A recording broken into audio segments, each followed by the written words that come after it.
Cubemajigs are reusable gaming packs for cube sideboards and other games. New designs from your favorite MTG artists are launched every Monday, so go check them out at cubemajigs.com. Hello everyone, it's Seth, probably better known as Saffron Olive, and it's time for another Instant Deck Tech. So as you know, Tuesday means it's Type 2 or Standard Tuesday, and we have a really sweet and pretty unique take on Aristocrats to check out today. This is Jund Aristocrats, and it comes to us from Ikikawa Takayoshi, who took it to a top 8 finish in a 40-something player Japanese tournament, so not tiny, but not massive either. So congrats to Takayoshi on a really cool deck. A quick reminder before we break down Jund Aristocrats for Standard.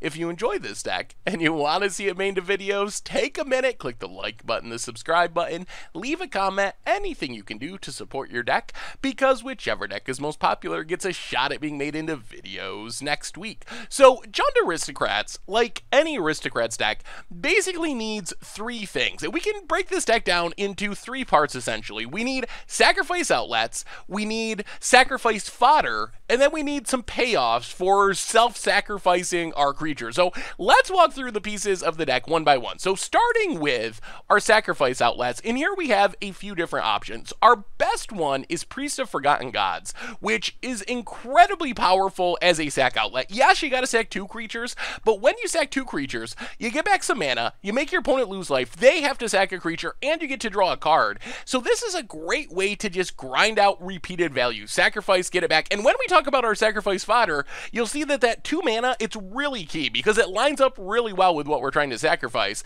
Then we have Fireblade Artist, which is kind of a weird sack outlet. We can only sack on our upkeep, so we don't have that much control over it, but it's a reasonable creature as a 2/2 with haste, getting in some extra damage, combining with Priest to kind of drain our opponent out of the game. Then we have one of the big reasons to be in green, which is Vraska Golgari Queen, a super sweet planeswalker in this deck because it works as a sack outlet, it works as a removal spell, and then it's working towards a game-winning ultimate as well. So mostly, we want to be sacking things for value, ticking up, drawing more cards, gaining life, staying in the game, and then eventually pressuring our opponent with the ultimate.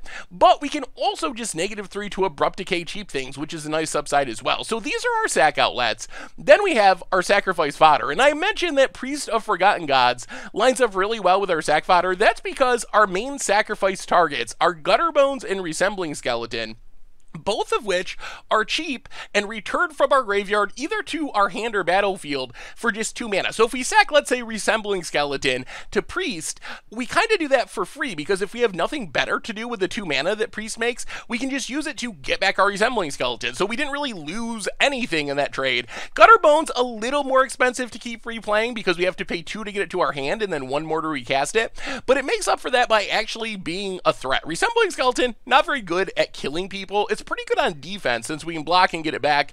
Gutterbones with 2 power can actually get in some early damage, and then we can kind of burn our opponent out of the game with the help of our Priest with our other sacrifice fodder. Then we have Stitcher Supplier, which is really sweet in this deck. So Stitcher Supplier, just a 1 mana 1/1, so it's easy enough to sacrifice. We don't really mind sacrificing it, but it can kind of draw us cards because we can mill over Gutterbones, Resembling Skeletons, and if we hit one of those, the mill 3 part is kind of actually like generating card advantage rather than just stocking our graveyard. And then when we sacrifice it, we can mill 3 more to dig even deeper. And then when we get to our payoffs, you'll see that the graveyard stocking is especially important to this build of Aristocrats. So those are our sacrifice fodder cards.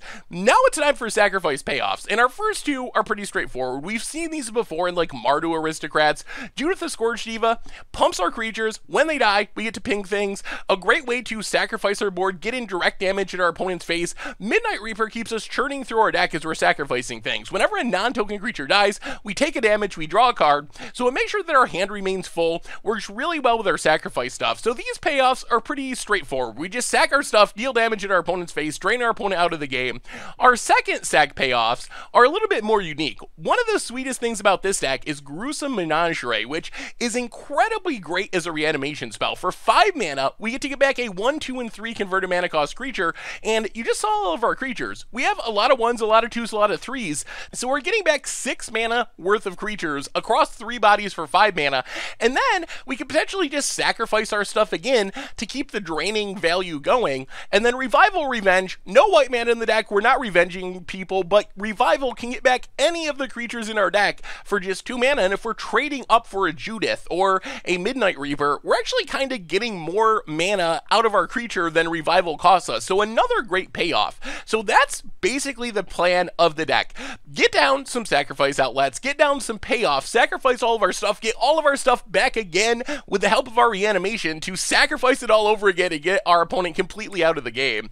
Otherwise, for interaction, Drill Bit gives us kind of a thought seize. It's pretty easy for our deck to damage our opponent with Priest and with Judith and with our aggressive attackers, so stripping stuff out of our opponent's hand, and then Assassin's Trophy just as a catch-all removal spell has oddly gotten better in Standard with the release of Ravnica Allegiance, because a lot of the 3-color decks are only playing a couple of basic lands, so in the mid-game, there's a reasonable chance our opponent won't have a basic land to find, which is a nice little upside. Mana base-wise, bunch of shock lands, a bunch of the check lands, a couple of basic lands.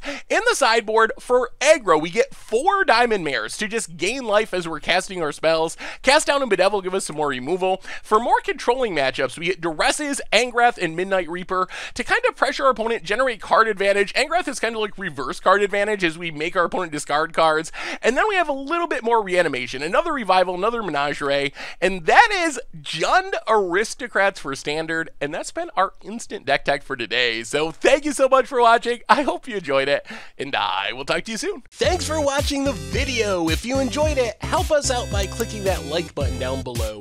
And to keep up on all the latest and greatest, click that subscribe button. And don't forget to hit that bell icon to get alerts whenever we have new videos. And if you want to, check out some of our other sweet videos here and here.